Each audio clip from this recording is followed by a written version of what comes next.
Today we got a very special video brought to us by one of our subscribers. If you're a subscriber, you're part of my group. If you ask a question, it will be answered in the form of a video. They wanted to jump into the backspin, specifically on the Pioneer DDJ REV7, because the backspin on this is very different than most other controllers. I assume just because of the way that it's built.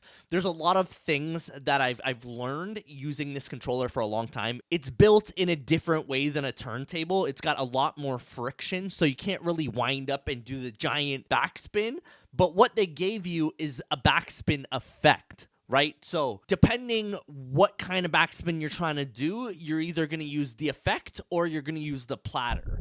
And I assume that the question is that you can't use the platter. If you want to do a big windy pullback, it's not possible on the Pioneer REV7. So let's dive into it. Let's see what this controller has to offer and why I still think the REV7 is the best controller on the market. Exploring the backspin. Manual versus effect. This is a Pioneer DDJ REV7 showdown.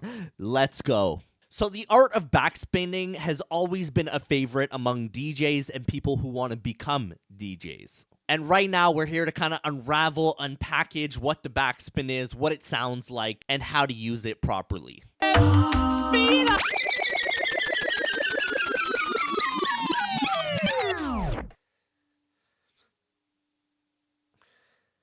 So first things first, let's just talk about the backspin. What is the backspin? Why you would use it? So very simply, it's literally just taking the platter, spinning it back, and it's going to create like a reverse audio sound. We all know what it sounds like, but we want it to come back to a specific point normally. And I think this is a problem that a lot of DJs have. A lot of DJs just use this as their transition, like their one trick in the bag. When they're done with the transition, they're just going to spin it back. And the problem with that is after you've done that for 2, 3, 4 times in a night, it's going to get very repetitive, very stale, and very boring. Like this should be one trick that you have out of your bag of like 50 different tricks. And this is one that you should use very sparingly. This is not something that you should be using every single mix. Like you should be using this once an hour at best, at tops. With years of experience as both a DJ in the club and an instructor, I have seen this used correctly, incorrectly, consistently, way too often, and unnecessarily. Let me be the first one to tell you guys this. If this is your go-to transition, you have a lot of work to do, like a lot of work to do, which conveniently can all be learned within the DJ Connect members group. We have a live DJ coaching call where you can literally stand behind your decks, jump on Zoom with me, and get your specific questions answered. Like if you are trying to figure something out, your mix just ain't mixing correctly, jump on Zoom with me and let's get that fixed up within 5 minutes. So backspinning is great. Like I have no hate on backspinning, but this is something that you need to use very sparingly. If you use it too often, it's going to get stale and repetitive very quickly. One way that you can use backspinning is to get yourself back to a specific marker, like a specific point on the track. And this is from my last video, looping, a secret DJ hack that's going to help you learn how to beat match very quickly. I really recommend going to check that video out. But if you just want to continue watching this video, this is how you would use looping. You're going to drop this track, let it play for 4 beats or 8 beats, like however long you want this to be. And then on this side, you're going to spin the track back, backspin it to the start of the track, like your 1 beat, and then you're going to do it all over again. So I'm going to demonstrate that.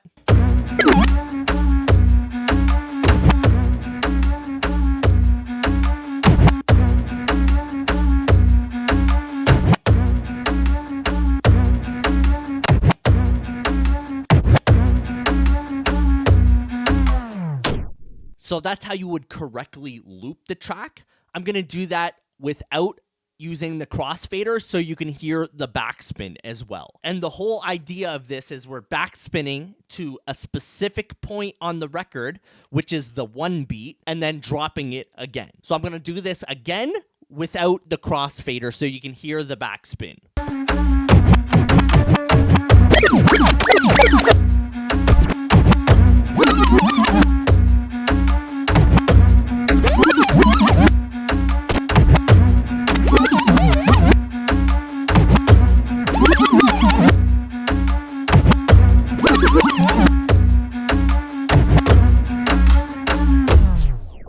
So that's one version of backspinning. For a lot of guys, what their move would be is they'd be mixing the track over here.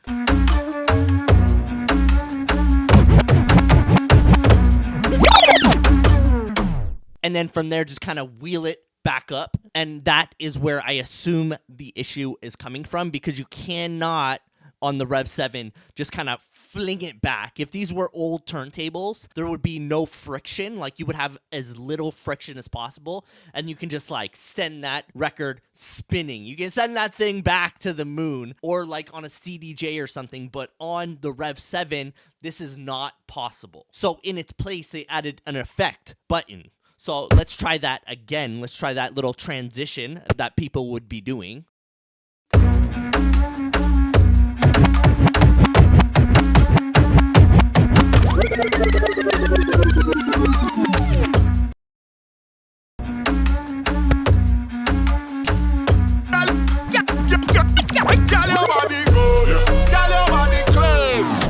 So that is the proper way that people would want to do that in that format. And if that is the way that you want to do that, you have to be using the effect button. Unfortunately, it's just the way that this controller was built and the way it functions. But the good news is there's so many different ways that you can kind of manipulate the sound here, because you have your effect control, right? So you can either have it, right now I have it set to a 16 bar loop out. This is going to sound crazy. The awesome part of it is you can kind of speed it up. So if you don't want 16 bars like this,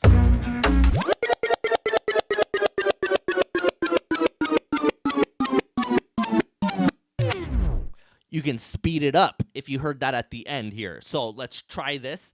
That was a 16 bar. This is probably going to be 8 bars or less because we sped it up. Not to the complete top, but pretty close. 2, 3, 4. So that was down to like almost 4 beats, so 1 bar. So we've like dialed that down 1600%, give or take. Something like that. I don't know the specific numbers, but that one actually sounded not bad. Not bad. If that's something you wanted to do, if you wanted to wheel it up like the bad mans back in Jamaica.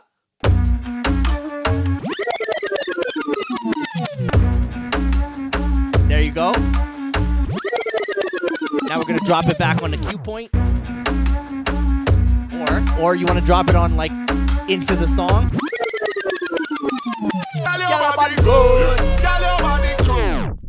Unfortunately, this is what we're left with because you just cannot backspin on this controller here.